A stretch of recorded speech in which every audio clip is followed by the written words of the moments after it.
She called me a broke failure at her wedding. So I paused the ceremony and played this. Everyone loves a good wedding speech. But no one expected mine to bring the house down. I was just the mother of the bride, sitting quietly, smiling politely, letting the champagne go warm in my hand. My daughter, my only child, looked radiant in lace, laughter bubbling from her lips as she floated through the reception like royalty. But then I heard her. I wasn't meant to. I was behind a column of floral arrangements, forgotten like an old prop. She was introducing me to her new in-laws. And I quote, "Don't mind her. That's just my mum. She's kind of a failure, honestly. She's broke. A bit of a burden. Just smile and nod." The words didn't cut, they scorched.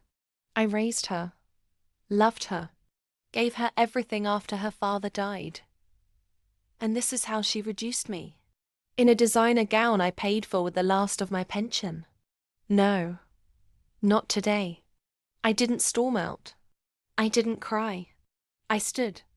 And I asked for the microphone.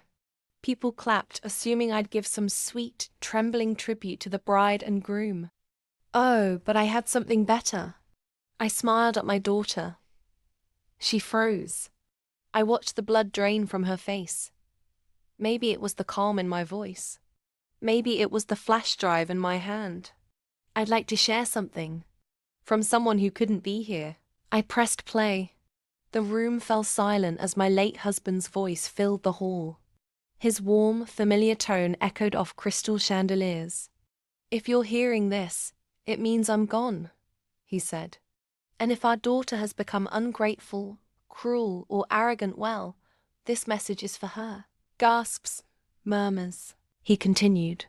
"I built an empire she never knew about. Offshore accounts. Property. Art. But the key to unlocking it all is with my wife.